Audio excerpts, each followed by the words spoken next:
कर्मण्येवाधिकारस्ते माँ फलेषु कदाचन। कर्म करते रहना ये हमारा अपना कर्तव्य है और हमें फल की चिंता नहीं करनी चाहिए। फल देने वाले महादेव हैं। महादेव के अतिरिक्त कोई फल नहीं दे सकता है। मैं थोड़ा भावुक भी हूँ और इसलिए भावुक हूँ क्योंकि मसानी गोरख और क्या क्या नाम आपने मुझे बताया। मैं बैठा, फिर आपने बीच में अभय सिंह भी नाम बताया। मैं इंटरव्यू करने नहीं निकला था, मैं घूमने निकला था, लेकिन मेरे कदम रुक गए। आप बैठे थे पाइप पे और मैं बहुत भावुक हूँ।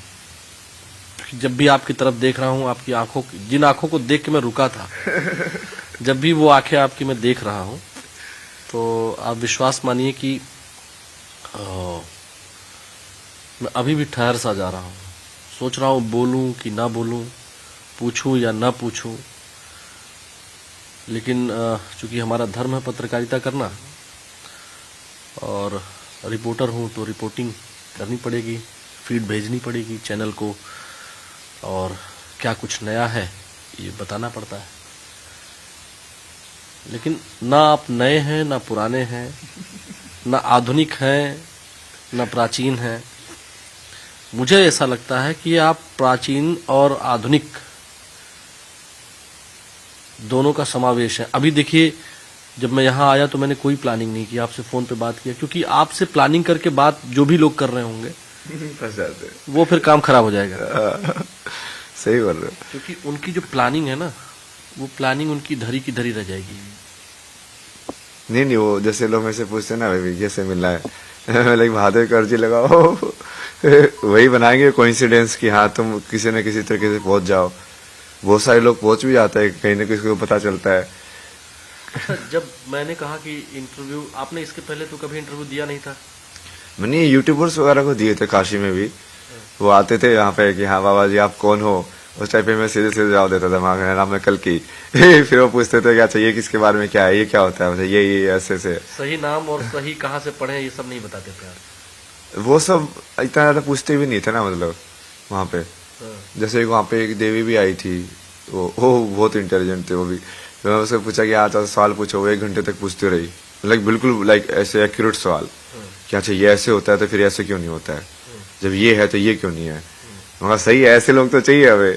वो चाय की दुकान पे बैठे हुए थे, वो गौरी केदारेश्वर के साथ नहीं है वो। अच्छा, गौरी केदारेश्वर मंदिर बनारस। हाँ, घाट के ऊपर ही। हाँ, वहाँ पे वहीं पे मैं 4-5 अड्डे थे मेरे। इस वाले चाय की दुकान पे 2 घंटे, उस वाले के ऊपर 3 घंटे बैठा रहता था मैं। आप जो है वहाँ पे जो पुष्कर तालाब है वहाँ बैठे हुए थे। पता नहीं मुझे क्यों एहसास हुआ कि आप वहाँ बैठे थे। सही है? हाँ, ये गया था ना मैं, सारे दिन बैठा हुआ था वो संतोष पुजारी जी के बारे पास। में कोई इन्फॉर्मेशन नहीं ली है ना, कोई इन्फॉर्मेशन किसी से नहीं मांगी, लेकिन आप वहाँ गए थे। हाँ, तो उन्होंने तो दिया भी ना। इसके ऊपर मैं ताकत भी डलवा के लाया था उनसे। अच्छा जी। जैसे वो तांत्रिक है ना, वो उनको बहुत सारी चीजें आती हैं। तो पहली बार गए तो जैसे हम बैठे हुए थे, तो वही जैसे सेवा पानी सब चल रहा था, चिलम विलम वहाँ पे। वो सब वो चिलम वाले बाबा है ना, चिलम और चाय पे जिंदा रहते हैं। उनकी चाय भी अलग टाइप की रहती है, लेकिन वो चाय नहीं रहती, वो काढ़ा टाइप का रहता है, बढ़िया, मतलब बढ़िया बढ़िया चीज डाल के बनाते हैं। थोड़ी दूर पर जब इस तरफ आइए तो अघोरेश्वर बाबा कीनाराम वहाँ भी है। वहाँ गए कभी आप? नहीं, बाबा कीनाराम की ही है ना ये सारे, हरिश्चंद्र घाट के ऊपर ये जितने भी बने हुए हैं, ये उनकी उसमें ही बने हुए हैं। तो कीनाराम के जैसे दूसरे जो बाबा थे उनसे यही मिला ना मेरे को, चिंतारण बाबा जो रहते हैं वहाँ पे, हरिश्चंद्र घाट के प्रभुगोरी हैं वो। तो उन्होंने ये दिया मेरे को, वो माला दी, ये वाली मोटे वाली, ये अपने कान का ये कुंडल निकाल के दिया कि ये तो ये लगवा अपने कान में डाल। हाँ, ये लेफ्ट वाला ना, ये मतलब अपने कान का निकाल के दिया। वो बहुत बड़ी बात होती है किसी गुरु के लिए कि। अच्छा, अगर हम बात करें अध्यात्म की, जो बात होती है, जब मैं वहां रुका तो आपने क्या समझा, क्यों रुका होगा ये? उस दिन जब मैं वहां रुका लगभग 9:30-10 बज रहा था रात के, तो जब मैं रुका तो आपको क्या लगा? नहीं, मैं जैसे आंखों में देखा ना कि हाँ इंटरेस्ट है ऐसे, तो फिर एक बार करने को, तो जैसे मैं चीजों को टाइमलाइन में बदल भी सकता हूँ बहुत बार। इसका भी मैंने पूरे तरीके भी दिखाए थे लोगों को। जब मैं यात्रा पे था ना तब मैं वीडियो डाली थी कि जैसे मान लो मेरे को आगे एक, मान लो मैं जा रहा हूँ रात को 12 बजे, वो कुत्ते वुत्तों का ये सब का डर रहता है। वही गाँव में तो जा रहे हैं, वहाँ पे कुत्ते भी खतरनाक होते हैं, क्योंकि वो वाइल्ड एलिमेंट्स के हिसाब से वो देखते हैं कि वो अलर्ट रहते हैं हमेशा, क्योंकि सही में थ्रेट होती है वाइल्ड एलिमेंट्स की वहाँ पे। तो मैंने उसको समझाया लोगों के, इसके मैं 4-5 तरीके से हैंडल कर सकता हूँ सिचुएशन को, कि या तो मैं वो टाइमलाइन के अंदर पहले ही उस चीज को हटा दूं कि ये होगा ही नहीं, तो वो होगी ही नहीं, ये तो मैं उसको भी एडिट कर सकता हूँ, काल को भी। या फिर मैं वहां जाके काल भैरव का रूप ले लूं, तो वो कुत्ता आके मेरे सामने ही दुम हिलाने लग जाएगा, उस वाली ऊर्जा में मैं गया तो। या मैं बिल्कुल ही सस्पेंशन में चला जाऊंगा, जो होगा देखा जाएगा भक्ति के अंदर। तो वो 4-5 तरीके हैं। तो वहां पे जब आपने देखा तो मुझे लगा कि हाँ इसको इंटरेस्ट तो है, हाँ चलो फिर इंटरेस्ट है तो फॉलो करते हैं, अब देखते हैं कितनी गहराई है। तो आपने फिर वो सवाल भी बिल्कुल वो एक्यूरेटली जब आप एक्सप्लेन कर रहा था तो आप समझ रहे थे। बहुत सारे रिपोर्टर जैसे है वो सिर्फ जैसे डायरी का फुटेज के लिए वैसे बोलते हैं हाँ कुछ समझा दीजिए, उनको पर्सनली समझने में इंटरेस्ट नहीं होता है। और जब मैं आपको बता रहा था तो आप हर चीज के बारे में पूछा था, इसके बारे में बताइए, नहीं तो ऐसे मान लो थोड़ा सा बताया, बोले कि हाँ ये तो हो गया फुटेज, अपना काम करो, दूसरी चीज के बारे में जानना है। सोचा कि हाँ इसको सही में जानकारी के बारे में इंटरेस्ट है, इन सब चीजों के बारे में। तो उसकी वजह से फिर मेरे में अंदर भी वो सिखाने का वो आता है ना, जो सामने वाला सुन रहा होता है, सीख रहा होता है, तो तुम भी सोचते हो कि हाँ इसको बढ़िया से एक्सप्लेन करो, किस बढ़िया तरीके से एक्सप्लेन कर सकते हो कि इसको समझ में आए और अच्छे से। मैंने ये YouTube पर जो कमेंट आए हुए हैं उनमें था कि मेरे ऊपर दबाव जनता ने बना दिया, नहीं तो मैं शायद आपका दूसरी बार इंटरव्यू नहीं करता। जनता ने कहा कि आप इनका दूसरी बार आप इंटरव्यू करो, क्योंकि और लोग जो भी जहां भी हम देख रहे हैं वो हमें समझ में नहीं आ रहा है उतना, तो आप जाओ और आप इंटरव्यू करो। आपने हमारी जो सहयोगी हैं न्यूज 18 नेटवर्क की रितु ज्ञानवानी जी बगल में बैठी हैं हमारे, इन्होंने भी आपको 1-2 दिन पहले इंटरव्यू आपका किया। कल ही गया ना? हाँ कल ही गया। अच्छा, तो इन्होंने भी जो बताया, फिर आपने कुछ करके इनको भी दिखाया, वो भी बहुत लोग देख रहे हैं। तो जो मतलब मैं करने को तो बहुत सारी चीजें कर सकता हूँ ना, मैं लोगों को भी बोलता था, लेकिन तुम्हारे अंदर समर्पण होना चाहिए। दिखाने के लिए मैं तुमको एक मोमेंट में ही भगवान दिखा सकता हूँ, बट तुम्हारे अंदर उतना समर्पण में तो होना चाहिए। तुम अपनी चीजें लेके ही ऑलरेडी ऑब्जेक्टिव के साथ आते हो तो फिर फंस जाते हो। तुम वहां पे आके तुम यदि तुम बैठ पाओ, तुम बोलो कि मैं हाँ, तुम पूरी तरीके से मेरी बात को सुनोगे जो मैं बोल रहा हूँ पूरे ध्यान से, तो बहुत कुछ किया जा सकता है तुम्हारे अंदर। जैसे तुम्हारी आत्मा के अंदर जाके, तुम्हारे शरीर के अंदर जाके भी चीजें सेट की जा सकती हैं, क्योंकि समय में करके ना इस लाइक कि वो एक हो सकता है वो चीजें। महाराज जी, मैं आध्यात्म पर भी आऊंगा। उसमें मैंने उस वीडियो में, पहले वीडियो में मैंने आपसे प्रेम पर भी बात की थी, परिवार पर भी बात की थी, आपके घर तक लोग पहुंच गए और बहुत सारी बातें की। अब तो और छोड़िए, आपके घर के पड़ोस में जो रहते हैं पड़ोसी अंकल, उनका वीडियो देखा आपने? नहीं, बट वो जैसे वो एक पड़ोसी थे ना, वो एक जो आंटी थी, वो बूढ़ी सी थी, वो भी भक्ति करती थी। तो जब मैं वहां पे था तो मैं उनको बहुत बार बुलाता था, मैं कहा आप आइए। उनको भी मैंने पूरा बताया हुआ था कि हाँ देखो ऐसे धर्म की स्थापना करने के लिए ऐसे ऐसे होता है, तो इस युग में जैसे है वो मैं करूंगा ना वो वाला काम। अब वो तो फिर भी थोड़ा सा मान लेते थे कि हाँ सही है। अब घर वाले तो, लेकिन ये सब देख के उनको तो ऐसे लगता था पता नहीं क्या कर रहा है। वो जैसे लेके भी आए दूसरे लोगों को, कोई उनके परिवार में अगर मेंटली लाइक थोड़ा सा ऐसे चैलेंज भी था ना, तो हाँ इसके बारे में कुछ बताओ। न्यूरोलॉजी वाले भी 1-2 जो उनके जान पहचान वाले थे, एक दूसरी भी थी वो भी, उनको भी थोड़ा सा मतलब आई थिंक कनेक्शन है कोई तो स्पिरिचुअल, तो उनको 6 सेंस के हिसाब से काफी चीजें पता चलती है उनको। तो वो भी आए थे कि हाँ अच्छा इसके बारे में कुछ बताइए, कैसे करते हैं, ये सब कैसे होता है। अच्छा, मेरे पास कम से कम per day 200 phone calls daily आ रहे थे कि हमको बाबा महाराज जी से मिलना है और आप मिलवाइए। मेरे से बड़े लोगों ने नंबर आपका मांगा, लेकिन मेरे पास तो था नहीं नंबर। नहीं नंबर, कैमरा तो यही बोलना पड़ेगा। नहीं वो वही है, वो बड़े लोग भी ऐसे कॉल करेंगे तो वो वैसे तो उठेगा ही नहीं ना। ये वाली सेटिंग सबसे सही है ना, जब तक मेरे उसमें वो सेव नहीं होगा तब तक वो आ ही नहीं सकता। तो मेरी चेतना में वही चीज एंटर करनी चाहिए जो मेरे से रिकॉग्नाइज्ड है, वो काफी सही तरीका ऑर्गेनाइज करने का उसको। ऋतु, आपको कुछ पूछना है? ये चीज़ मुझे बहुत अच्छी लगी जो लास्ट में इन्होंने जिक्र किया कि जिसे मैं एंटर करना चाहता हूँ लाइफ में, या आपने कहा ना कि जो मैं चाहता हूँ सिर्फ वो ही एंटर कर सकता है। कैसे? ये तो ठीक है, फोन कॉल की बात आपने की, लाइफ की अगर हम बात करते हैं तो हाँ, तो मैं तो जैसे साउंड का हिसाब से भी देखता हूँ ना कई बार। जैसे मान लो अनवांटेड साउंड है तो तुम वो चेतना के अंदर ना जाए तो जैसे तुम ईयरफोन का भी यूज कर सकते हो कि अपनी खुद की साउंड की चेतना बना लो।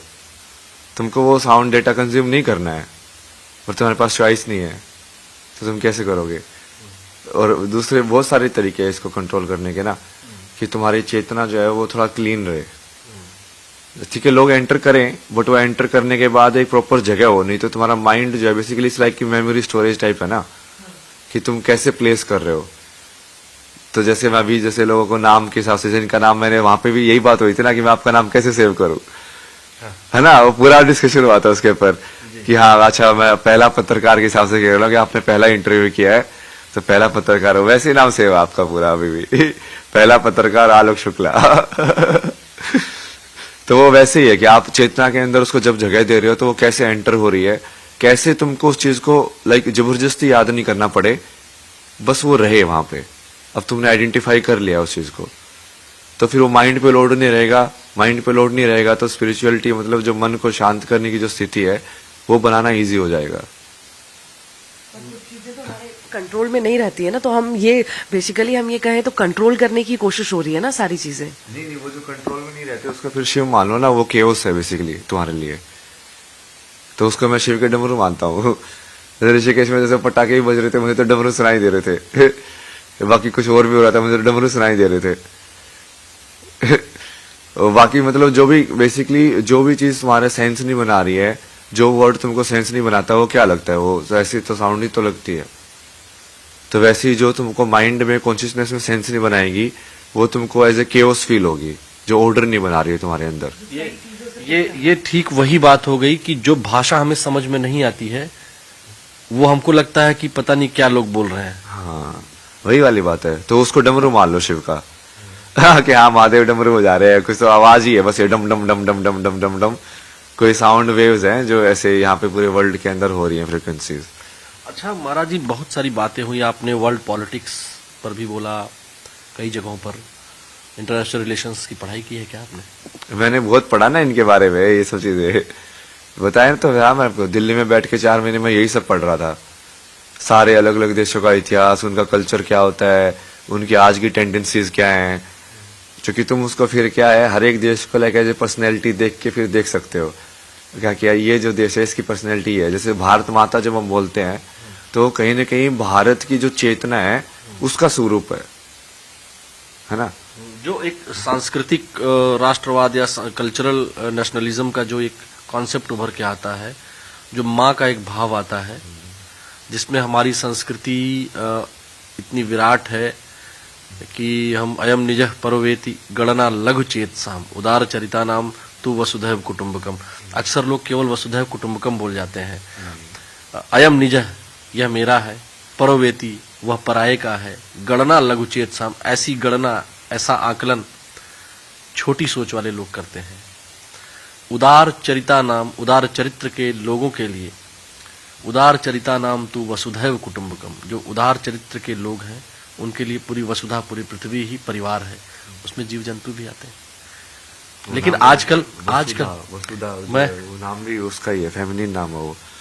हमेशा प्रकृति के नाम सारे फेमिनिन होते हैं, आ वाली साउंड या ई वाली साउंड या इस टाइप के। नारी में भी जो देखो ना नर और नारी, उसमें ए आता है, इसमें ई आता है, इसलिए सारी देवी के मंत्र ई से ई के इंक्लूडेड होते हैं उसके अंदर, ईम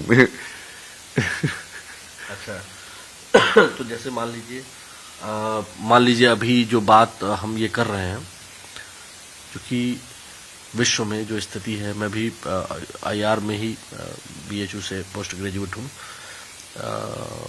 जब हम लोग पढ़ाई कर रहे थे ना तो पढ़ते थे south east Asia, middle east, north east अपने यहाँ भारत में, और चाइना का, यूएस का, जापान का, और आजकल जो इजराइल और मिडिल ईस्ट कंट्रीज का हो रहा है, क्या लगता है क्या मतलब, हालांकि ये क्वेश्चन मैं पूछना नहीं चाह रहा था, लेकिन चूंकि आपने कई जगह पे बोला, तो क्या भारत ही शांति लग सकता है या कोई और?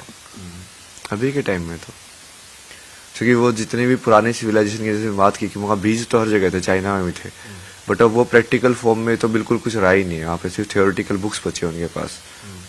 सिर्फ भारत ही है जो जीवंत है, मतलब उस ज्ञान को जीवंत फॉर्म में भी देखा जा सकता है। अच्छा, आपने कम्युनिज्म पर बोला, कम्युनिस्ट बहुत एक्टिव हो गए हैं, वो पता नहीं क्या क्या लिख रहे हैं। आप कम्युनिज्म के बारे में जानते हैं? हाँ, पूरा पढ़ा है ना मैंने, वो कैसे स्टार्ट हुआ वो तो। लेकिन वो वही है ना, कोई सिर्फ वो इकोनॉमिक इनइक्वालिटी को लाइक उसको एंटी करने के लिए समाज की व्यवस्था को एक नई व्यवस्था बनाई, बट वो सबको पता ही है ना कम्युनिज्म में क्या किया। मतलब जिस चीज के वो एंटी थे वो वही बन गए।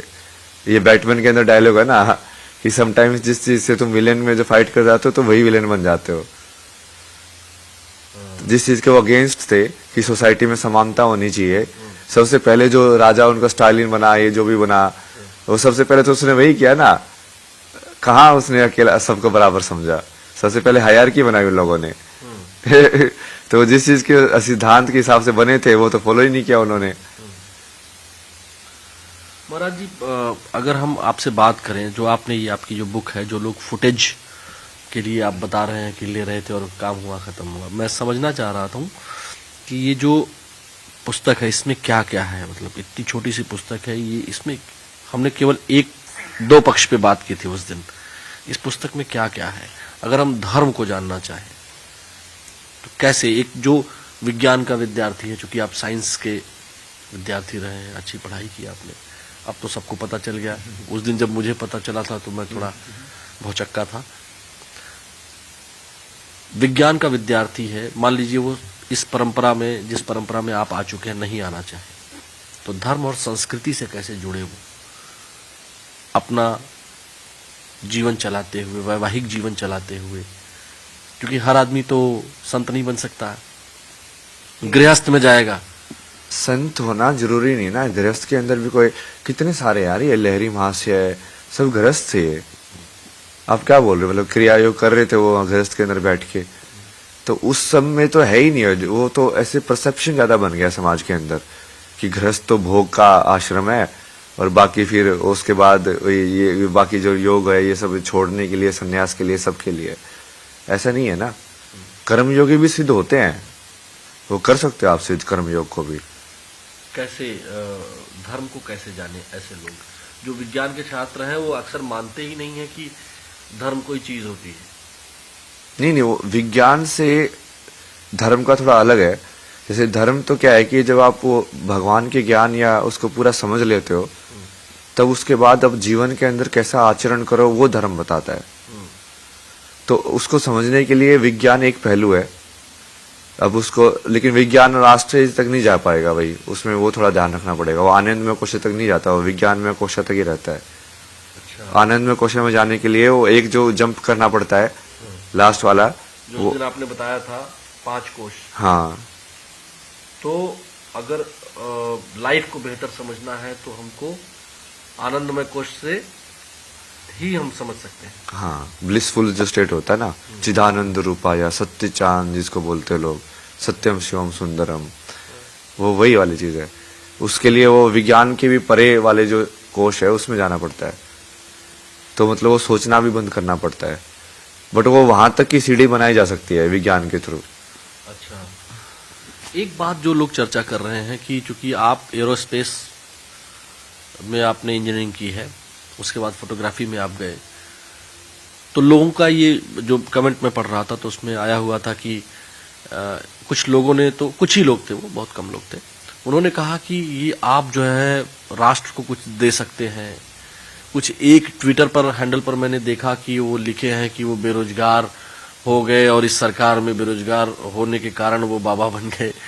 तो ऐसा भी है क्या? अरे मैं तो कनाडा में जॉब कर रहा था ना, मैं तो जैसे गेस्ट लेक्चरर भी था, वहां पे भी जॉब ऑफर किया था उन्होंने मेरे को परमानेंट, यहाँ पे गेस्ट लेक्चर दिया था। तो जॉब्स की तो मेरे पास कभी कभी नहीं थी ना। तो ये जो लोग कह रहे हैं, आप न्यूज 18 के कैमरे से उनको बता दीजिए। नहीं, वो तो बहुत सारे लोग मेरे को वैसे ही पूछते थे। मैं बोला मेरे पास इतनी स्किल्स हैं, मैं किसी लाइक गांव के अंदर बैठ के उनको ट्यूशन में पढ़ा दूंगा तो मेरा खाने पीने का खर्चा तो वहीं से निकल जाएगा। तो स्किल्स होने चाहिए ना तुम्हारे पास, कला होनी चाहिए, विद्या होनी चाहिए, मतलब पैसा तो कमाया जा सकता है ये आराम जो से। प्रधानमंत्री Narendra Modi ji skill development programme चलाते हैं, वो स्किल अगर आप सिखाना चाहें तो वैसे तो रोजगार की आपको कोई दिक्कत नहीं थी, लेकिन ये उनका कैसा प्रोग्राम लगता है आपको? हाँ, स्किल डेवलपमेंट तो करानी चाहिए, बट वो स्किल डेवलपमेंट उसके लिए अलग से प्रोग्राम की क्यों जरूरत है? वो एजुकेशन के अंदर ही डाल दो ना सारी चीजें, एक ही एजुकेशन के अंदर। लेकिन ये जो आप बाबा बने तो इसके कारण या संत बने तो इसके कारण लोग जो है वो सरकार को सीधा कोसने लग रहे हैं, जो कम्युनिस्ट हैं जिनको आप कह रहे हैं। वो कुछ ऐसे पत्रकार भी हैं, कुछ ऐसे सामाजिक कार्यकर्ता भी हैं, वो कह रहे हैं कि रोजगार नहीं है इसलिए आप बाबा बन गए। नहीं, मैं तो सबसे ज्यादा रोजगार कर रहा हूँ ना अभी इतना आसान काम जो मैं कर रहा हूँ वो क्या रोजगार नहीं है क्या? मैं इसलिए बोलता ना कि मैं महादेव का काम कर रहा हूँ महादेव की तरह एम्प्लॉयड हूँ ना मैं, तो अब उनका काम कर रहा हूँ मैं, कितने टाइम से कर रहा हूँ उनका काम मैं। काशी में गया, उन्होंने इतने सारे इतने भाई पता नहीं क्या क्या करवाया वहां पे, तो पूरी अलग ही नगरी थी वहां पे। हाँ, काशी में मैं गया था और मैंने वो मनोज यादव है ना पहलवान लस्सी वाले, मैं उनके यहाँ गया था परसों। उसके बाद मैं मणिकर्णिका घाट गया था, तो मुझे देखा लोगों ने तो पहचान गए। वो बोले आप जिन महाराज जी का आपने इंटरव्यू किया वो तो यहाँ पहलवान लस्सी गए थे क्या आप लस्सी पीने? हाँ, वो सारे, जैसे एक वहां पे वो 80 घाट पे जो रहता है वहां पे साथ बहुत बैठता था मैं, क्योंकि वो 80 घाट पे जब मैं पहली बार उतरा था तो पहली बार मैं वहीं पे गया था उसी दुकान पे। काशी में जब पहली बार गया था 80 घाट पे उतरा था वो, रिक्शा जो बाइक से लेके आया था मैं, तो वहां पे उतारा था उसने। तो वहां पे और भी बहुत लोग जानते हैं, जैसे ऑर्डिनरी का जो स्केच बना रहा था लड़का वहां पे, वो भी देखा होगा आपने, पूरा दीवार के ऊपर जो बनाया उसने। वो पुराना स्टूडेंट है बीएचयू का, वो हाँ, विजुअल आर्ट्स फैकल्टी का। और वो उसमें मेरे जूनियर भी थे ना, वो आईडीसी के अंदर वो अच्छा आईडीसी में वो वही उसी, क्योंकि उस टाइम पे कोविड चल रहा था तो कॉलेज वगैरह में इतना उनका नहीं हुआ रहने का वो सब का, बट वो जो कोर्स मैंने किया है मास्टर्स के अंदर वही किया उसने। अच्छा, जब फिर वापस से हम आते हैं, जब हम इंटरव्यू आपका पहले दिन कर रहे थे तो हमने आपसे प्रेम के बारे में भी पूछा था। प्रेम के कितने प्रकार होते हैं? मैंने अभी एक दो दिन आज ही बल्कि एक फेसबुक पे स्टेटस डाला है कि जो है प्रेम जो है बहुत शाश्वत विषय है, किसी से भी हो सकता है मुझे इस मोबाइल फोन से प्रेम हो जाए तो ये मैं बदलना ही ना चाहूं। तो आप प्रेम को क्या समझते हैं? किस स्वरूप बारे में तो मैंने बहुत बढ़िया डाला हुआ, आप कभी मीडियम के ऊपर जो ना, मैंने बहुत पहले 3 आर्टिकल लिखे थे एक लव के ऊपर लिखा था। यहाँ न्यूज़ 18 नेटवर्क पे बता दीजिए। अभी वो था नहीं, जैसे इसमें बहुत सारी चीजें लिखी थी कि प्रेम ऐसा होना चाहिए कि जैसे तुम 2 लोग डांस कर रहे हो बट किसी को पता ना चले कि कौन लीड कर रहा है, ऐसे सिंक में हो तुम। इट्स लाइक कि जैसे तुम एक लिप्स से दूसरी लिप्स से तुम ऐसे टच कर रहे हो, इट्स लाइक वैसे वाला किस होना चाहिए, अपने तुम्हारे लिप्स में जैसे टच होना चाहिए वैसे ही तुम दूसरे के साथ जो टच कर रहे हो वैसा ही होना चाहिए, सेम लाइक। वो बहुत सारे इसमें लिखा है मैंने ना, वो बढ़िया तरीके से लिखा था उस टाइम पे इंग्लिश के अंदर। वो 3 पेज का हुआ, मतलब उस टाइम पे मैं बुक लिख रहा था तब फिर मुझे लगा कि अच्छा ये मीडियम वगैरह के भी डालते हैं, तो 3-4 मैंने लिखे थे, स्पिरिचुअल वाले और लव वाले। ये इसमें मैं छू सकता हूँ? हाँ हाँ हाँ, इसमें ये जब मैं समझूं, जैसे अभी तो निर्गुण है, ये निर्गुण पे बात हो रही है।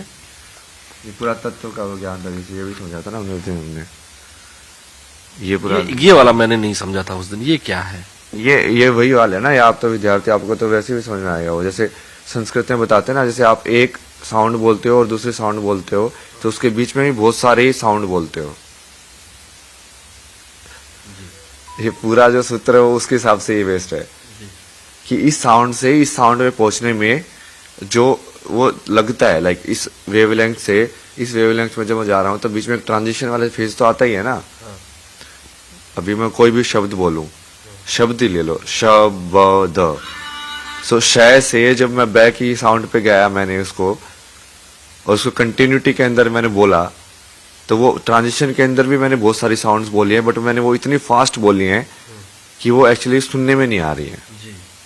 तो वो साउंड्स की स्टडी करना, और संस्कृत का एक्चुअली जब बेस देखोगे आप वही है, वो बीच में बताते हैं, जब वो महेश्वराय सूत्र का आप देखोगे ना, वो उसका पूरा उसने वैसे ही कंस्ट्रक्ट किया हुआ है, बहुत बढ़िया लाइक व्याकरण के हिसाब से बनाया हुआ है उसने। हाँ, ये पाणिनि के माहेश्वर सूत्र की बात कर रहे हैं क्या? पाणिनि अयुड़ रिली कयुंग यऊ चाहे वरट लड़ंगण में जब गडदस खप चटता चटतो कपय शाससर हल, यही है ना 14? मैंने थोड़ा जल्दी जल्दी बोल दिया। नहीं वो वैसे ही एक साथ ही बोलना होता है वो, क्योंकि वो एक साथ वाली सारी साउंड्स है वो, कि इन सारी साउंड्स को तुम एक साथ कंटिन्यूटी के अंदर बोल सकते हो, समझे आप? सारी साउंड्स को नहीं बोल सकते कंटिन्यूटी के अंदर, वो पॉसिबल ही नहीं है। तो ये आइडेंटिफाई करना कि इन साउंड्स को कंटिन्यूटी के अंदर बोल सकते हो।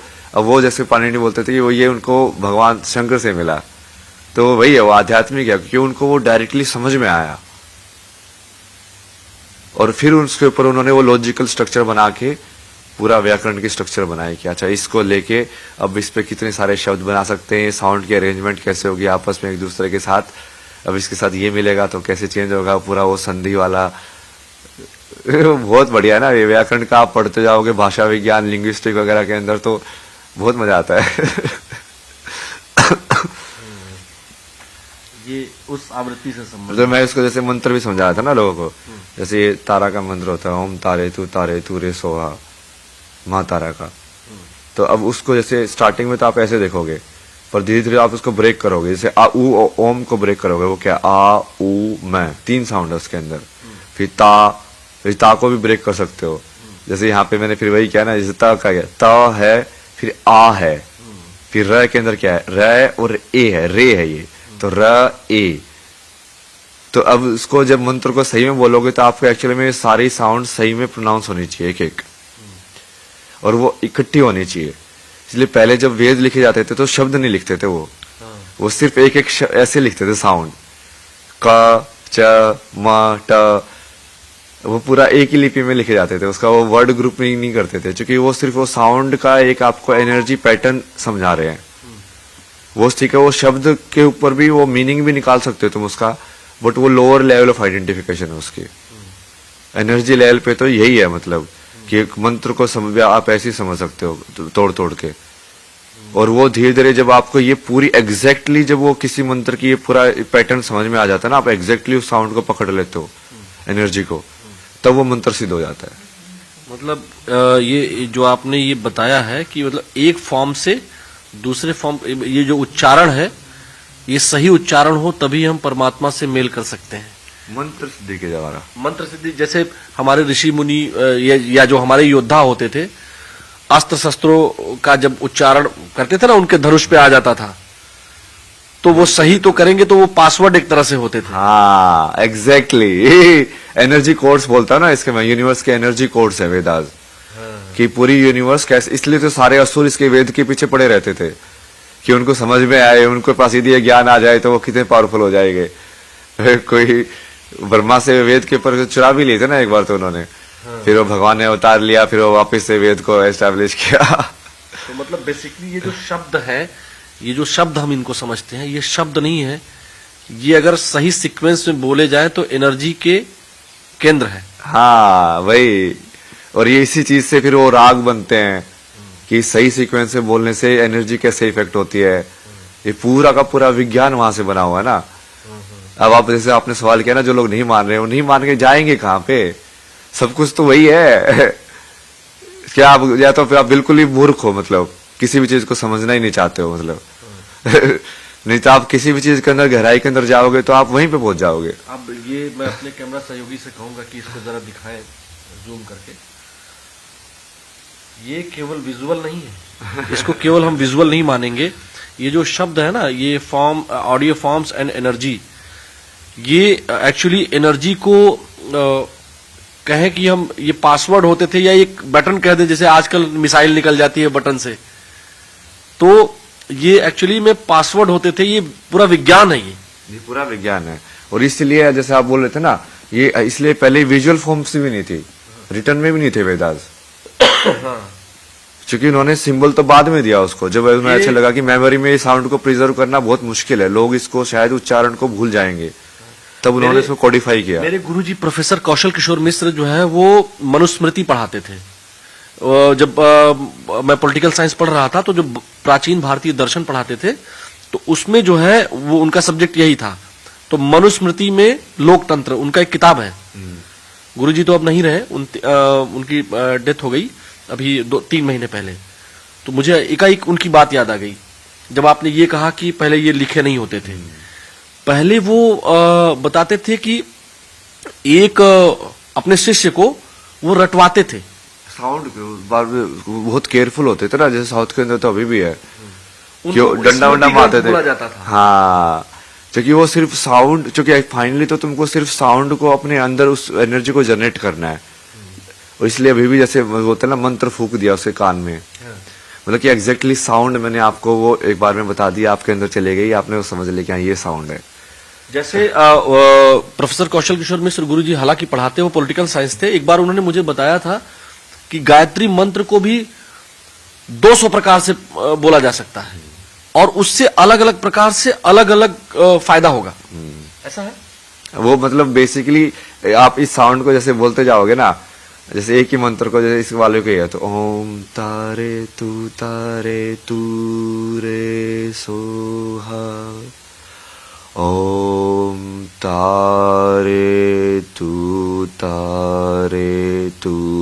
रे सोहा। ऐसे आप इसको बहुत अलग अलग तरीके से बोल सकते हो। बट यदि आप कोर साउंड्स के अंदर जाओगे तब एक ही तरीका होगा, क्योंकि वो प्योर साउंड है। अब उसके अंदर कुछ वो ये जो तरीके है वो क्या है ना, अब हम जो बीच के जो गैप है ना उसको तो मैनिपुलेट कर रहे हैं कि कभी मैं यहाँ पे इसको ज्यादा खींच देता हूँ, कभी यहाँ पे इसको ज्यादा खींच देता हूँ, कभी इस शब्द पे ज्यादा कर देता हूँ, कभी इस शब्द पे ज्यादा कर देता हूँ। बट जो प्योर साउंड जब आप बोलोगे तब वो नहीं होगा, क्योंकि अब आप एग्जैक्ट साउंड को ट्रेस कर रहे हो मंत्र के हिसाब से जब बोलोगे। ये तो देखिए आपने ये जो आनंदमय कोश, ये तो आपने उस दिन बता दिया था, बहुत सारी चीजें आपने उस दिन बता दी थी। ये एग्जैक्टली जो मैं ये जानना चाहता हूँ, ये मूलाधार क्या है, इसका मतलब क्या है? ये नीचे वाला चक्र होता है ना, मूल आधार, जैसे नाम से आपको समझ में आ रहा है वो मूल आधार है। और जैसे पेड़ की जड़ को भी मूल ही बोलते हैं, तो जड़ आपकी बेसिकली कि ये वाला जो चक्र है वो आपको ग्राउंड करता है और कहीं ना कहीं वो जैसे धरती से जुड़ा हुआ है। तो मैं उसके जैसे उसकी जो सिंबॉलिक रिप्रेजेंटेशन है उसको स्टडी कर रहा था कि इस चक्कर का ये ऐसे ही सिंबल क्यों बनाया इन्होंने। तो मैं उसको देख रहा था कि अच्छा इसके अंदर इन्होंने एक स्क्वायर डाला है, फिर एक सर्कल डाला, फिर उसके बाहर में चार पेटल बनाए ऐसे वाले पत्तियां। हाँ, पत्तियां भी जैसे इस ऐसे कई बार ऐसे लोग दिखाते हैं कि उन्होंने ऐसे साइड में ऐसे पत्तियां, साइड में नहीं है वो ज्योमेट्री है। तो उसकी ज्योमेट्री को आप ऐसे नहीं कर सकते खुद से बना दो कोई भी सिंबल। मतलब ये जो सिंबल जो बनाए गए हैं वो भी ऐसे बनाए गए हैं कि विजुअली भी वो उसी एनर्जी को ट्रांसमिट करे जिस चक्कर के, और फिर उसका एक वो बीज साउंड होता है। तो ये मान लो कि उस बीज साउंड का विजुअल रिप्रेजेंटेशन है कि आप जैसे उस देवी का विजुअल रिप्रेजेंटेशन भी होता है, देवी का मंत्र भी होता है। तो विजुअली जब आप देख रहे हो तब भी आप उसी टाइप की ऊर्जा को इनहेल कर रहे हो जो आप मंत्र बोल के आप जनरेट करते हो। इसलिए वो लिंक होता है विजुअल के अंदर और उसके अंदर। तो ये पूरा स्ट्रक्चर समझना ना, और इसको समझने के लिए फिर जैसे मैंने स्टार्टिंग में एक वो बनाया था ना डायग्राम, आपको फिर वो ज्योमेट्री समझनी पड़ेगी, ये सब समझना पड़ेगा कि ये शेप बनती कैसे हैं, एक एक शेप, ट्रायंगल का क्या मतलब है, स्क्वायर का क्या मतलब है, सर्कल का क्या मतलब है, फिर ये जो पेटल्स जो बनते हैं वो क्या है। उसके लिए भी एक और बनाया था मैंने वो कि पेटल्स से एक्चुअली में क्या है, कोई भी शेप कर्व में तभी बनती है जब तुम उसको सर्कुलर फॉर्म में लेके जाओ, जब तुम उसको इनफाइनाइट बना रहे हो अनंत के अंदर। तो पेटल्स तो थोड़ा वो इसलिए वो बाहर वाले फॉर्म में पेटल्स आ जाते हैं क्योंकि वो जैसे जैसे वो ऊर्जा स्टार्टिंग में तो ज्योमेट्रिक फॉर्म में है और बाहर वो थोड़ी एक फेमिनिन फॉर्म में है। इसी से आप सब कुछ समझ सकते हो। वो दुर्गा का श्री यंत्र समझना कि उसके बाहर के अंदर जो फोर्ट है, वहां पे मैं जैसे ऋषिकेश में मैथमेटिशियन से बात कर रहा था ना, तो जब मैं उसको समझा रहा था उसको समझ में आ रही थी वो सारी चीजें। मुझे भी जितना मुझे मैथमेटिक्स समझ में आती है, हालांकि मैं काफी वीक हूँ, लेकिन जितनी मुझे मैथमेटिक्स समझ में आती है आप बता रहे हैं तो मेरा इंटरेस्ट, उस दिन भी यही हाल था, आज भी जब मैं समझ रहा हूँ ना, और लोग क्या करते हैं, आपसे क्या जानना चाहते हैं मुझे नहीं पता है, लेकिन जब मैं समझ रहा हूं तो मैं अपने दर्शकों के लिए आप क्या है मैं वो बताना चाहता हूं। ये तो बहुत स्टडी किया ना हमने इसके ऊपर पूरा। जैसे मैंने उसको वो बताया कि यंत्र कैसे काम करते हैं, ज्योमेट्री, वो मैथमेटिशियन था तो उसको थोड़ा वो पकड़ ज्यादा अच्छे से गया। तो फिर वो उसने वो शायद कोई ध्यान किया होगा, कुछ किया होगा, अगले दिन आके बोलता है यार ये दुर्गा वाला तो बिल्कुल फोर्ट जैसा है यार, मतलब इसके स्ट्रक्चर को जब तुम देखते हो, क्योंकि दुर्गा है ना, वो दुर्ग है वो, समझे?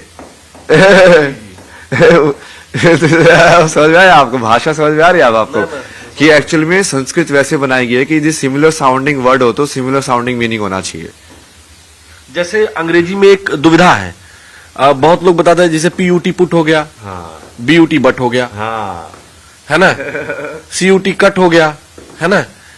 फिर नॉलेज में या नो में NO नो है, KNOW नो है, साइंटिफिक भाषा नहीं है।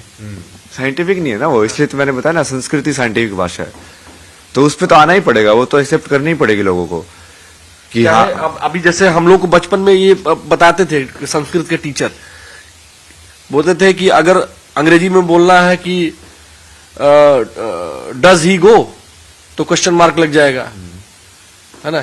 ही इज गोइंग, वो जा रहा है।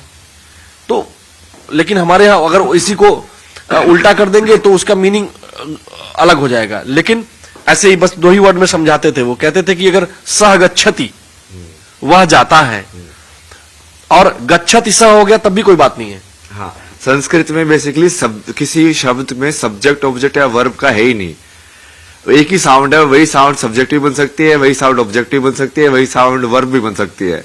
तो तुमको सिर्फ साउंड को मिलाना है एक साथ, समझ रहे हो आप? वो कितनी ओपन, मतलब कितने अलग तरीके से कंस्ट्रक्टेड लैंग्वेज है, मतलब कितनी वैज्ञानिक है, कितना टेक्निकली साउंड लैंग्वेज है हाँ, है ना। तो वही तो उसी को समझाना है ना। और जब आप उसको समझोगे, आप मंत्र समझोगे, बहुत सारी चीजें समझोगे इतिहास की, वही ये विज्ञान समझोगे पूरा उसको। संस्कृत से शब्द को भी आप देखोगे, संस्कृत, क्री धातु जो आता है, कि जो सम के अंदर, मतलब जो एक्चुअली में पूरे उसको जो बैलेंस के अंदर जो बनाया गया है, फिर संस्कृति भी वहीं से आती है। क्री जो है धातु है ना, उसका आप देखना बहुत जगह पे यूज हुआ है, कर्ता के अंदर, कारक के अंदर, कारण के अंदर, यहाँ पे जैसे संस्कृत के अंदर कृत के यूज हो गया। तो कृष्ण में कितनी बार यूज करते हैं ऐसे कि कर्ता कोई नहीं है, अकर्ता बनो। तो क्री धातु को यूज करके कितना कुछ कर सकते हो उसके साथ, ये कि उसके साउंड के साथ। अभी जो आपसे हमारे सहयोगी ने एक प्रश्न पूछा, रितु ज्ञानवानी जी ने, एक्चुअली जब मैं आपसे बात किया, ये हमारे पास में खड़ी थी, बोली कि मैंने तो इंटरव्यू कर लिया है, मैं चलूंगी, उनको एक क्वेश्चन पूछना था। और आपको मैं बताऊं कि वो बोली नहीं, बस महाराज जी से हमको बस जाके उनको देखना है, मिलना है, क्योंकि वो खुद इतनी प्रभावित है कि मतलब उनको लगा कि अभी तक उन्होंने ऐसा संत कोई नहीं देखा जिसके पास वैज्ञानिक नॉलेज हो। अच्छा, कई लोग ये भी कह रहे हैं ना कि पैसा जो है बहुत महत्वपूर्ण बात होती है, कई तरह तरह के एग्जाम्पल भी दे रहे हैं, मैं उस पर नहीं जाऊंगा। आपके लिए धन कितना महत्वपूर्ण है? नहीं, धन का जैसे मैंने बताया ना, जिस चीज का आप धन बोलते हो वो एक्चुअल में क्या है, तो ये मैंने समझाया उनको कि धर्म अर्थ काम मोक्ष की एक्चुअल डेफिनेशन क्या है। तो आप जिस चीज को लक्ष्मी बोलते हो, वो लक्ष्मी धन से नहीं आती, वो लक्ष्मी अर्थ से आती है। अब पहले तो अर्थ का मतलब अर्थ यूज होता था शब्द, समझ रहे हो, अर्थशास्त्र होता था। बताइए, ये मैं खुद कंफ्यूज हूँ। जैसे धर्म, अर्थ, काम, मोक्ष, तो अर्थ से लोग वैसे मतलब निकालते हैं कि हाँ पैसा कमाना, हाँ, इसके अंदर। बट अर्थ शब्द जो है उसका मतलब क्या है? अर्थ शब्द का मतलब होता है मीनिंग, कि लाइफ का मीनिंग मिलना तुमको। अब वो वैल्यू जब मनी के अंदर, वो एक तरीका है, जब करेंसी सिस्टम बनाया गया तो उसको, उस अर्थ को तुम लाइक मैथमेटिक्स यूज करके नंबर सिस्टम में कैसे कन्वर्ट कर रहे हो, तब वो धन बना। बट अर्थ तो मेरे जीवन का अर्थ यही है ना कि मान लो मेरे को बिना कुछ पिए भी जिंदगी के अंदर सब कुछ मिला हुआ है, तो मेरे पास लक्ष्मी है ना, क्योंकि मेरे को जीवन का अर्थ मिला हुआ है। यदि वो 5 रुपए की चाय में मैं लाइक 1 लाख रुपए की सेटिस्फेक्शन ले रहा हूं, तो मेरा अर्थ तो ज्यादा है, बट पैसे के हिसाब से उसकी वैल्यू 5 ही है। बट मेरे पास लक्ष्मी तो है ना, क्योंकि मैं 5 रुपए में मैं अनंत का एक्सपीरियंस कर सकता हूं उसके अंदर। तो अर्थ जो है एक्चुअली में जो लक्ष्मी है वो वाली चीज है। फिर वो कन्वर्ट होके एक फॉर्म, वो धन की फॉर्म में आती है कि हाँ वो उसको आप देखो कि हाँ ये मुद्रा या सोना या इसके अंदर है, बट वो भी एक उसको दिखाने का तरीका ही है ना बस। अच्छा, ये दुनिया की अगर हम बात करें, जैसे ये आपने इच्छा। ये मैंने दुनिया की शुरुआत में उसको बताया था ना, जैसे कि पहले एक से अनेक होते हैं, एक से अनेक हुए बट रूप नहीं बदला, सिर्फ एक से अनेक होने की भावना जन्मी, फीलिंग्स। तो इच्छा शक्ति के हिसाब से शुरुआत में जो ईश्वर था वो अनेक फॉर्म में डिवाइड हुआ, और वो अनेक फॉर्म को फिर मैंने जैसे बताया कि यहां से एक से अनेक और फिर ये रूप के अंदर बना हो। यहां से सिर्फ एक से अनेक है, इतना ही शब्द है, मतलब वो एक से अनेक रूप नहीं है, रूप अलग नहीं हुए हैं, बस एक से अनेक हुआ है।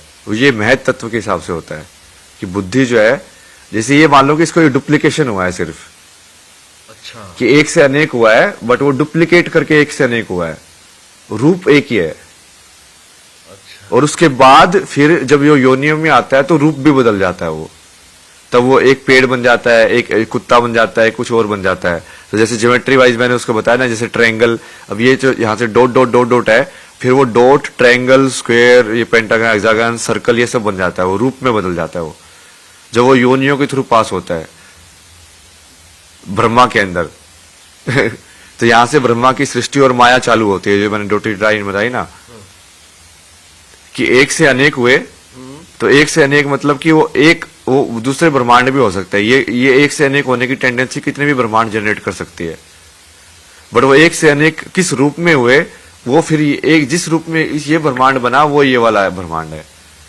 कि हाँ, ये 84 लाख रूप है यहाँ पे, 84 लाख जो योनियां है, मतलब बोलते हैं 84 लाख योनियों में अभी तक जो विज्ञान खोज पाया है, मॉडर्न साइंस, वो उससे कम ही खोज पाया है। लेकिन हमारा जो वेद है, जो हमारे पुराण है, जो शास्त्र है, वो 84 लाख योनियां बताते हैं।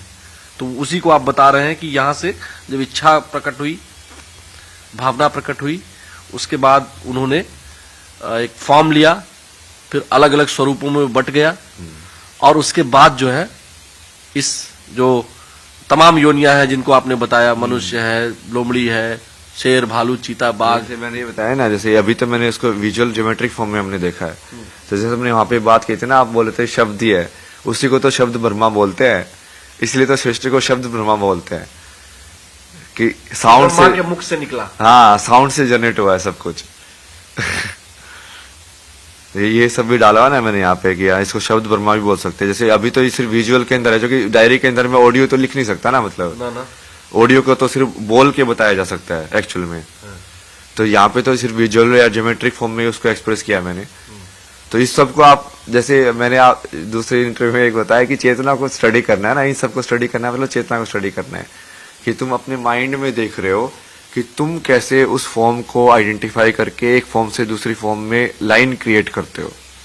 जो लाइन से ही तो फॉर्म बनती है। अब ये बुक की फॉर्म, ये वाली फॉर्म है, वो कैसे पता चल रही है? क्योंकि कहीं ना कहीं एक लाइन बन रही है ना, इस पेज के व्हाइट लाइट के बीच में और इसके डार्क के बीच में एक सेपरेशन आपको फील हो रहा है।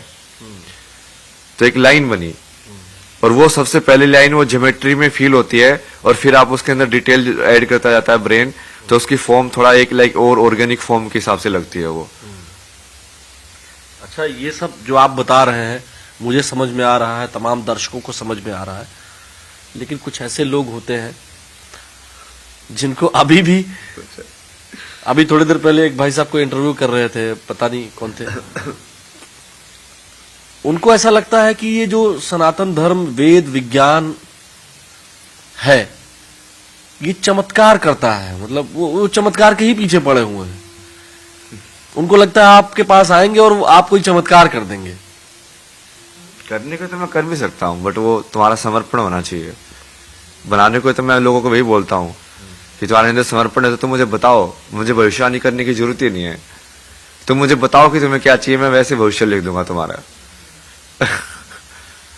ये महाकाल वाला शक्ति है ना, मतलब अजना चक्र एक्टिव होने के बाद जब सहस्राने में पहुंचते हो, तो अजना से सहस्राने पहुंचने के लिए तुमको टाइम के बियॉन्ड जाना पड़ता है, तब जाके ये एक्टिव होता है ऊपर वाला, तब जाके मोक्ष वाला वो होता है। क्योंकि नहीं तो यहां तक अभी भी तुम समय में अटके हुए हो, काल के अंदर जो चित्त के हिसाब से काम कर रहा है।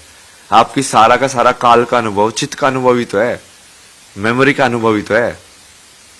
यदि मैं उसकी मेमोरी को मान लो, आपका जो आपने जिस उसमें सेव किया है, जैसे हमने इंटरव्यू 7 दिन पहले किया था, ये वाली नॉलेज भी तो मेमोरी के अनुभव में ही है ना। फिर आपने प्लेस किया कि उसके बाद ये दिन हुआ, ये दिन के अंदर मैंने ये किया, फिर उसके बाद ये दिन हुआ।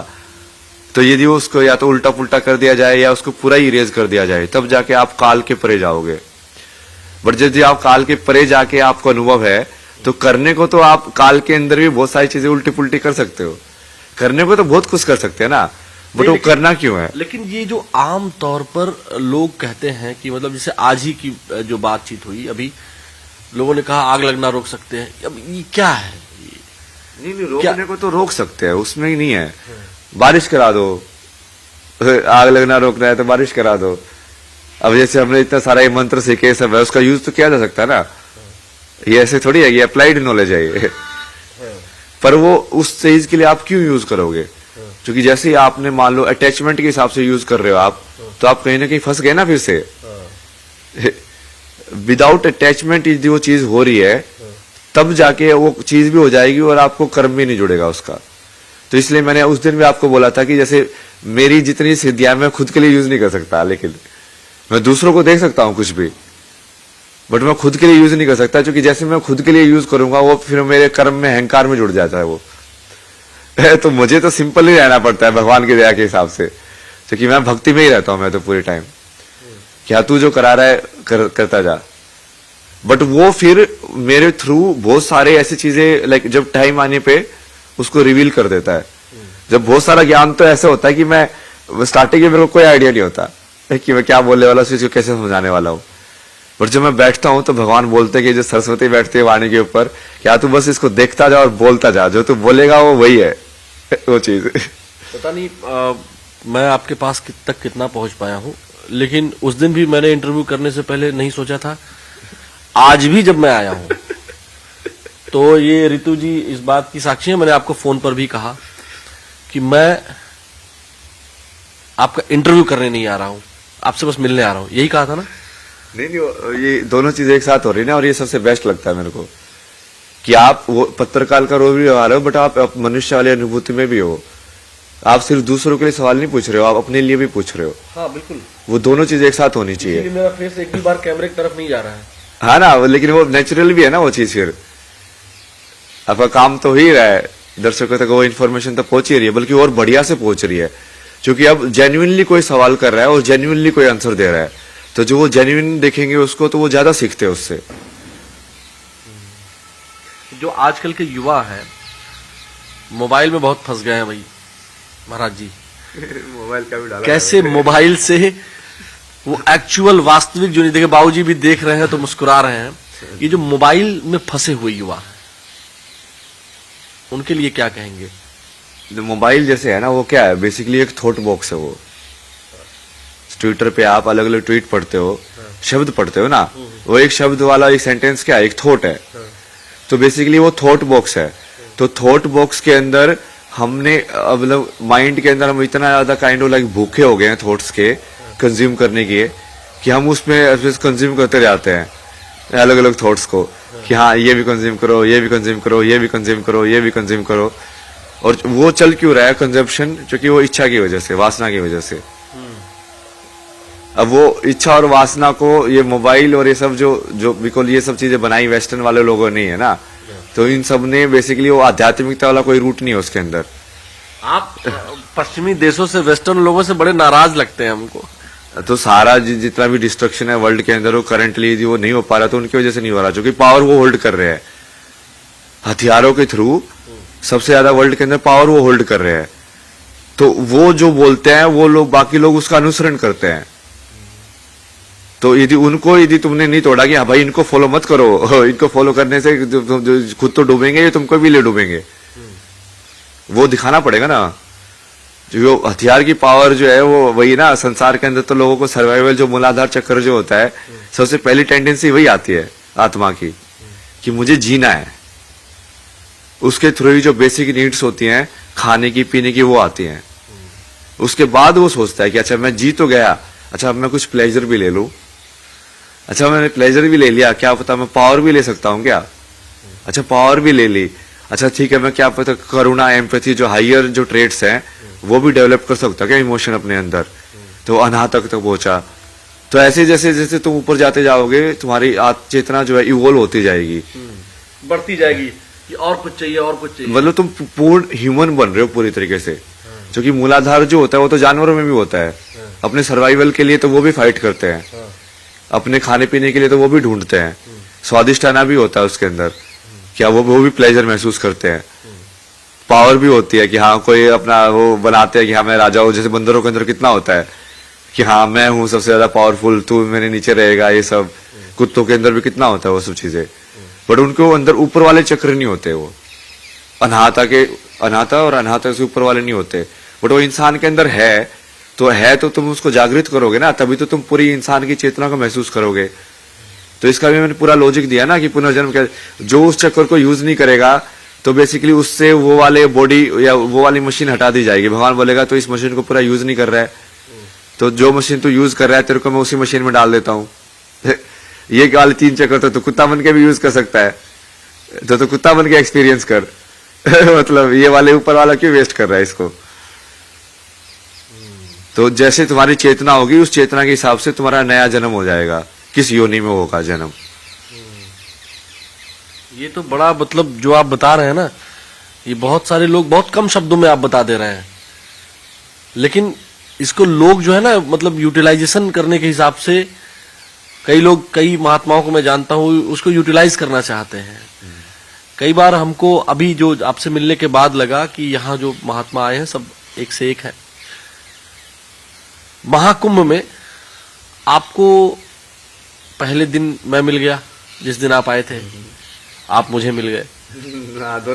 मैं तो 1 महीने से था यहाँ। हाँ, तो पहला दिन तो नहीं था, वो 2-3 दिन हो गए थे मेरे को। कोई भी नहीं देखा था आपको, लोग मिले तो होंगे ना आपसे?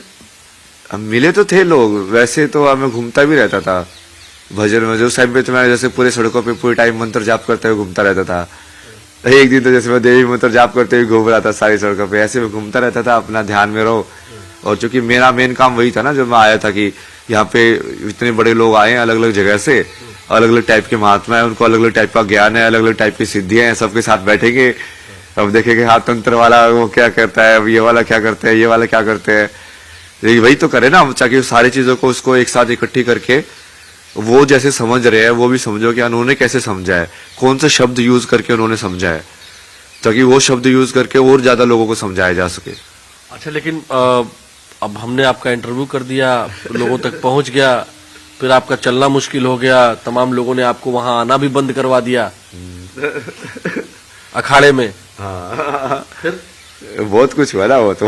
अब वो जो आप करना चाह रहे थे वो कैसे होगा? दिन भी हुआ, जैसे ना, जैसे आपने मेरा इंटरव्यू लिया था ना, ये तो पक्का है ना। हाँ। है ना। अब उस चक्कर में जैसे वो दूसरे बाबा जी जो गुरु बोल रहे थे अपने आप को, वो अंदर जाके बोलते कि हाँ वो मेरा इंटरव्यू लेने के लिए आए थे। मगर बोलो तो सत्य है ना। अहंकार की बात नहीं है, बट सत्य तो यही था ना कि आपने मेरा इंटरव्यू लिया था, आपने मेरे इंटरव्यू के लिए रुके थे।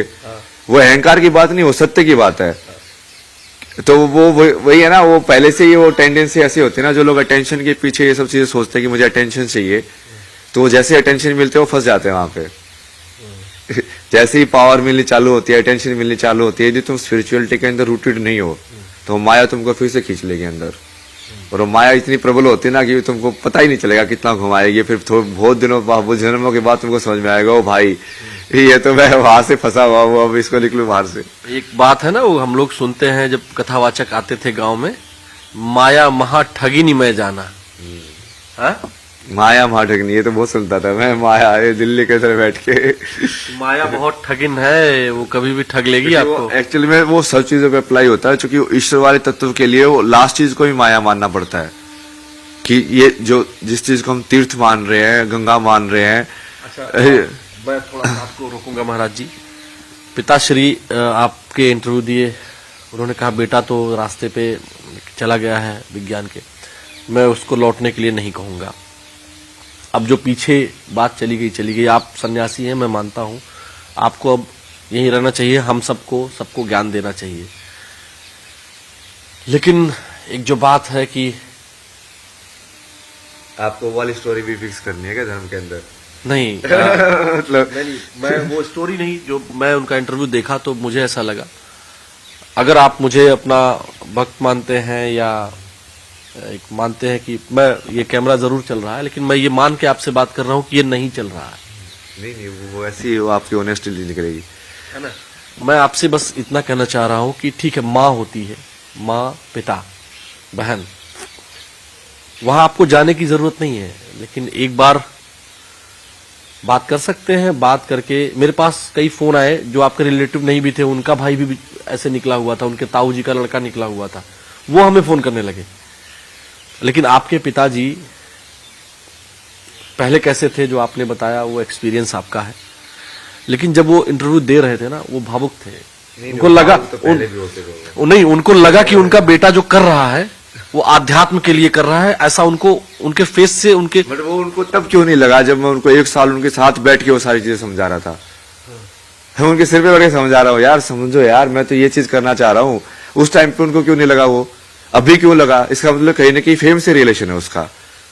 उन्होंने उस टाइम पे अपने बच्चे की सत्य को क्यों नहीं माना कि ये जो बोल रहा है ये सत्य है?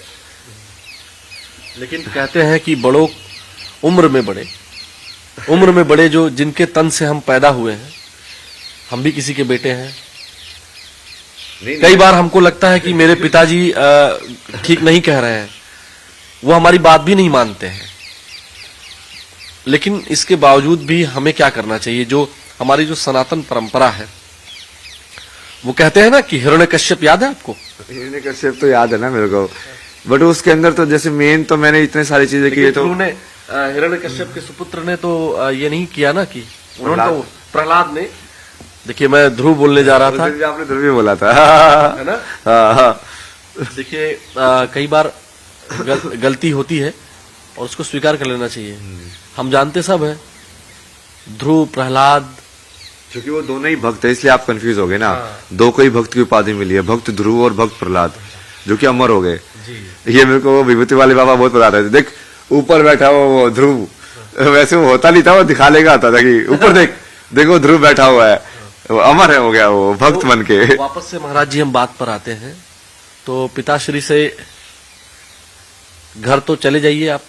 नहीं वो सब वो अभी है ना, वो आपको शायद वो हो सकता है कि आपको अपने प्रारब्ध की वजह से उनके अंदर वो चीज दिख रही हो, बट मुझे वो पता है ना वो क्या है। वो तो मेरे को ऐसे देखते थे ना, ऊर्जा में जैसे खा जाऊंगा मैं, तो मैं वहां पे साइलेंटली बैठा होता था, तो उनको ऐसी इतनी ईर्ष्या होती थी उस चीज से, वो करने से, मेरे ओम जपने से भी, वो सब करने से भी। अब क्या बदल गया एकदम से? वही चीज वहां पे कैसे गलत लग रही थी उनको? सारी चीजें पढ़ाई मैंने वहां पे, जैसे मेरी वो बीच में वो सब भी हुआ, वो घर छोड़ के खुद ही भाग गए थे। फिर मैं चाचा वगैरह को बुलाया, तो चाचा वगैरह को बुला के जैसे बुआ वगैरह आई, मैंने उनको पूरा समझाया कि मैं क्या कर रहा हूँ। देखो ये मेंटल हेल्थ के लिए बहुत जरूरी है, क्योंकि ये सब चीजें मन कैसे काम करता है उससे भी जुड़ी हुई हैं। आज के टाइम में कितनी जो ज्यादा जरूरत है इन सब की, वो लोग समझे, फिर भी वो नहीं समझे, क्योंकि उनको समझना ही नहीं था।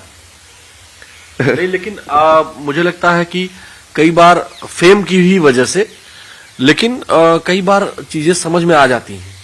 नहीं वो समझ में नहीं आई है उनको। वो सिर्फ परसेप्शन की वजह से होता है कि हाँ अब ये चीज, वो पहले उनको डर लग रहा था कि ये चीज है कि नहीं है, अब उनको लग रहा है कि हाँ ये चीज तो बाकी लोग एक्सेप्ट कर रहे हैं। पहले मैं अकेला खड़ा था तो मेरे साथ नहीं खड़े थे, अब दूसरे लोग खड़े हैं तो वो भी खड़े होना चाहते हैं। इसमें मेरे विचार से प्रारब्ध ठीक है, मैं मान लिया, और मैं एज अ स्पिरिचुअल, मैं तो पूरे लाइफ में आपसे जुड़ा रहूंगा, लेकिन मेरा एक मानना है, अगर आप थोड़ा सा भी लग रहा हो आपको कि मैं स्पिरिचुअलिटी के आपके कहीं भी थोड़ा सा भी हूं, तो मेरा ये मानना है कि आपको एक बार पिताश्री से, अब मान गए हैं, कैसे भी माने हो। नहीं वो मेरे को मानने से मतलब ही नहीं था ना, मेरे को उनके मानने से मतलब होता तो मैं इस बात पे आता ही नहीं। उनके मानने या ना मानने से मेरे को क्या मतलब है? वो मेरे लिए तो एक सोल है ना, जो बाकी सोल्स हैं। बाकी जैसे आपको समझा रहा हूं वैसे उनको समझाया था, उन्होंने नहीं समझा, आपने समझा, समझाना चाहो उस चीज को, अब मेरे लिए तो बराबर ही है ना वो। जैसे मेन तो मैं जितने सारी चीजें की वो तो सिर्फ स्त्री के लिए किया कर रहा हूं मैं सारे की सारे, चाहे वो मेरी माँ के साथ जो इंसाफ हुआ हो, चाहे मेरे जो रिलेशनशिप के अंदर मैंने जो एक्सपीरियंस किया कि वहां पे मैंने बताया था कि जैसे बहन प्रेग्नेंट थी तो वहां पे नहीं आ पाई मम्मी मदद करने के लिए, तो उसकी वजह से मुझे महसूस हुआ कि यार ये सब क्या है संसार के अंदर, ये सब क्यों होता है मतलब। और भी जैसे मेरी जो दोस्त थी उसका, जैसे वो बचपन में भी उसका रेप का केस हुआ था, उसके बाद उसकी फिर जो मैरिज थी वो भी ब्रेक हो गई, उसके वजह से उसका मेंटल हेल्थ बहुत प्रॉब्लम हो गया। तो ये सारी चीजें तो मैं उनके लिए कर रहा हूँ। अच्छा, मैं देखता हूँ इसीलिए आपके जो माँ हो, बहन हो या फिर आपकी दोस्त हो, उनके साथ कुछ न कुछ ऐसी घटनाएं हुई जिसके कारण आप महिलाओं के प्रति उनके जो प्रॉब्लम्स है उसके प्रति आप बहुत सीरियस हैं। जब बोल रहे हैं तो आपकी हंसी गायब हो गई। बहुत सारी हुई। मैंने ये कभी किसी को नहीं बताया ना, ये जो मेन ट्रिगर जो इंसिडेंट था धर्मशाला के अंदर जो हुआ था। यहाँ रितु जी भी बैठी हुई है, मैं बार बार ये इसलिए बता दे रहा हूँ क्योंकि फीमेल है। आप फीमेल पर बहुत मतलब जिस पे हम बात कर रहे थे कि इस पे आप नाखून रख लेते हैं या क्या हुआ, क्या था, क्यों ऐसा मतलब? नहीं, जैसे चीजें तो मैंने बहुत बताई ना, जैसे अपनी माँ की साइड तो मैंने फिल्म भी देखी होगी आपने, वही सवाल बनाई हुई है मैंने, वो पूरा उसके ऊपर ही है, डोमेस्टिक वायलेंस के ऊपर। आप जिस पिताश्री को पिताश्री बोलते हैं ना, वो उस माँ को ना वो गोला लाठी बोलते हैं, क्योंकि एक तरीके से ऐसे पैर वैर को अरेंज करके उसको बांध के लाठी को बीच में डाल के तब मारते थे। आपने तो देखा ही नहीं ना, आप तो उनके वो क्रोकोडाइल वाले आंसू के ऊपर बह गए। माँ भी है ना, तभी तो। तो मेन चीज तो उनकी थी। जब मैं दिल्ली में भी रुका तो मैंने उनको भी बोला था, जब वो घर छोड़ के भागे तो मैंने बोला कि ओ भगवान ने मजा कर दिया भाई, ये इसको आपको छोड़ के जाने की जरूरत ही नहीं थी, वो खुद ही छोड़ के चला गया। मगर आप तो आप शांति से रहो, बहुत बढ़िया, कोई दिक्कत नहीं आपको, पैसे वैसे की मैं संभालूंगा, आपका सब दूंगा मैं आपको जो रहने सहने के लिए चाहिए। बट वो ठीक है, वो कई बार इंसान जो होता है वो इतना स्ट्रांग नहीं होता कि वो कर पाए, तो वो उन्होंने वो चीज चूज नहीं की। अच्छा, तो आप कौन सा एक्सपीरियंस वो बता रहे थे फीमेल के कारण, कौन सा आप लोग? बचपन के अंदर तो ये सभी देखा मैंने है, तो उसकी वजह से एक फीमेल का एक वो बना कि हाँ भाई ये सब लाइक बिल्कुल ही अलग इमेज बनी, साइकोलॉजिकली तुम बहुत अलग बन जाते हो उसकी वजह से। फिर उसके बाद जैसे साथ में हुआ बहुत सारी चीजें हुई, लाइक मेरे पर्सनल इंसिडेंट्स भी हो, जाके मैंने रियलाइज किया कि यार जो कर रहा है वो एक्चुअली में गलत है। कई बार वो चीज समाज में एक्सेप्टेड होती है कि जैसे किसी को टच करना भी ऐसे कि नहीं ऐसा नहीं करना चाहिए, कि समाज में सब कर रहे हैं तो तुम भी करने लग जाते हो। बट वो मेरे पर्सनल अनुभव से भी समझ में आया मुझे कि यार ये तो बहुत ही गलत है। और फिर एक इंसिडेंट जो वहां पे हुआ था कि धर्मशाला में मैं एक बंदी से मिला था ना वहां पे, तो वहां पे जैसे वो मुंबई की थी तो ऐसे चैट वैट पे बात हुई, फिर वो वहां पे आई रहने के लिए जैसे 2 हफ्ते के लिए।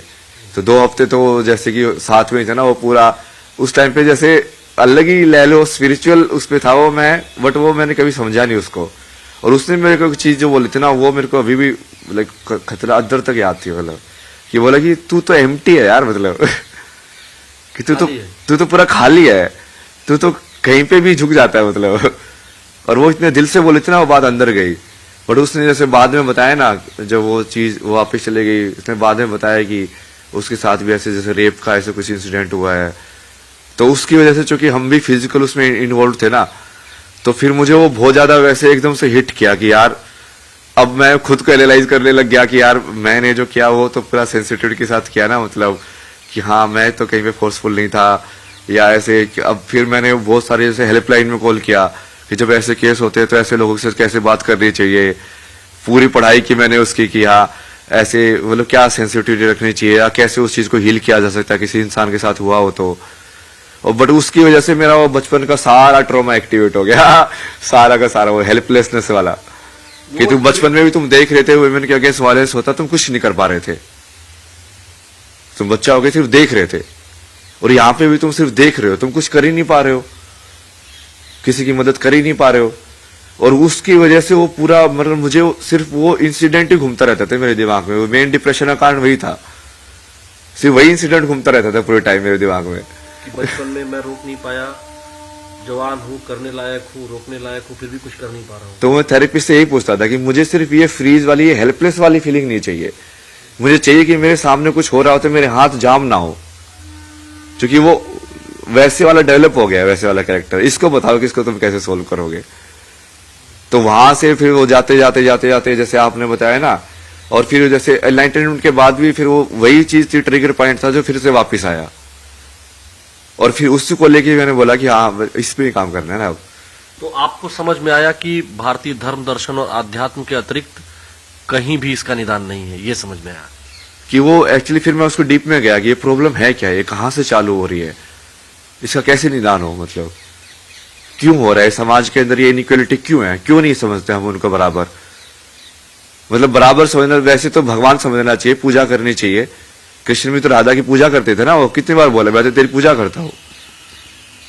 हमारे यहाँ जिस मनुस्मृति को वामपंथी भर भर के गालियां देते हैं, या तमाम ऐसे लोग जो आप बोल रहे हैं, उस मनुस्मृति में भी कहा गया है यत्र नार्यस्तु पूज्यन्ते रमन्ते तत्र देवता। और जिस मनुस्मृति में ये कहा गया हो, वो मनुस्मृति कैसे अलाउ करती होगी वुमेन के अगेंस्ट वायलेंस? नहीं करती, नहीं करती ना वो तो कर ही नहीं सकती। वो हमारे शास्त्रों में कहीं पे है ही नहीं, क्योंकि वो फिट ही नहीं बैठता, वो हो ही नहीं सकता। वो हमारे यहाँ तो भगवान शिव अर्धनारीश्वर है, अर्धनारीश्वर है भाई। ये बात हमको विचारों से कैसे समझाएं हम, कैसे? यही तो समझा रहे ना, अब ये कितना सब प्रोसेस कर रहे हैं, वही तो समझा रहे धीरे धीरे। हम लोग एक और इंटरव्यू करेंगे क्योंकि ये पूरी बात आ नहीं पाई। हाँ वो बहुत समय उस पे चला गया ना वो, हाँ? पर्सनल पे चला गया ना वो। लेकिन ये जो नॉलेज का पिटारा है, जो ज्ञान का हमारे धर्म ग्रंथों में ये जो कुंभ है, ये इसी तरह के विचारों के लिए कुंभ है। और इसीलिए इस कुंभ ने, महाकुंभ ने आपको चुना है। हाँ मतलब वो महादेव ने वही मौका दिया है भाई। मैं तो कब से और महादेव स्टार्टिंग हमसे कराना चाह रहे हैं। हाँ मैं जैसे मेरे से करा रहे, मैं से आप भी, मैं निमित्त हूँ, आप भी निमित्त हो। चल उनकी इशारों पे ही रहा है सब कुछ। बिल्कुल उनके इशारे पे चल रहा है। वही ना मैं वहां इंटरव्यू करने आया था और ना आप वहां इंटरव्यू देने के लिए बैठे थे। वही जो होना होता है वही होता है। पहले से प्रारब्ध में लिखा था मेरे। प्रारब्ध में लिखा उसी को वही बोलते हैं कि विधान या नियति। नाम भी कितनी बार बोलते हैं ना कि ये तो नियति है, लक्ष्मण को समझाते हैं कि ये तो नियति है, नियति को तो मानना पड़ता है। तो आज का ये साक्षात्कार कहें, बातचीत कहते हैं, संवाद कहते हैं। संवाद सबसे बढ़िया शब्द है। संवाद के अंदर भी देखे ना, सम देखना आपको कितनी जगह पे यूज हुआ है। संस्कृति, संवाद, संसार। सम शब्द बराबर जिससे होता है ना, कि मतलब संवाद वही होगा ना जिसमें हम दोनों बातचीत कर रहे हैं, हम दोनों एक दूसरे को सुन रहे हो, तब संवाद हुआ। बराबर में वाद हुआ, मतलब वाद तो बोलने को ही बोलते हैं ना। तो देखिए, ये जो महाराज जी के साथ हमारा संवाद है, ये हम आपको फिर भी दिखाएंगे। अभी बहुत कुछ ज्ञान है जो महाराज जी के पास, जो अभय जी के पास, जो मसानी गुरु के पास, जो भी नाम ये कहते हैं, आईआईटी वाले बाबा, आईआईटी पे बड़ा लोग को जोर है, फेमस हो जाता। तो ये संवाद मेरा भी ज्ञानवर्धन हो रहा है। और इस ज्ञानवर्धन के लिए जो भी संवाद हम कर सकते हैं, जो अपने न्यूज 18 नेटवर्क के दर्शकों तक हम पहुंचा सकते हैं, हम आगे भी पहुंचाएंगे। ये वादा कर रहे हैं कि आपको शुद्ध रूप से आध्यात्मिक चेतना के स्तर पर हम ले जाने का प्रयास करेंगे। और गृहस्थ जीवन में रहते हुए, समाज जीवन में रहते हुए हम कैसे भारतीय धर्म, दर्शन, विज्ञान को आप तक पहुंचाए, ये हमारा पूरा प्रयास होगा। और अभय जी, आईआईटीएन बाबा, मसानी गोरख, या भगवान शिव के जिन नामों से ये अपने आप को संबोधित करते हैं या इनको लोग संबोधित करते हैं, हम इनके साथ आपके लिए फिर से हाजिर होंगे। आज की इस बातचीत से, इस संवाद से आपको निश्चित तौर पर बहुत कुछ जानने को मिलेगा। वीडियो जर्नलिस्ट रवि गुप्ता के साथ आलोक शुक्ल, न्यूज 18 प्रयागराज।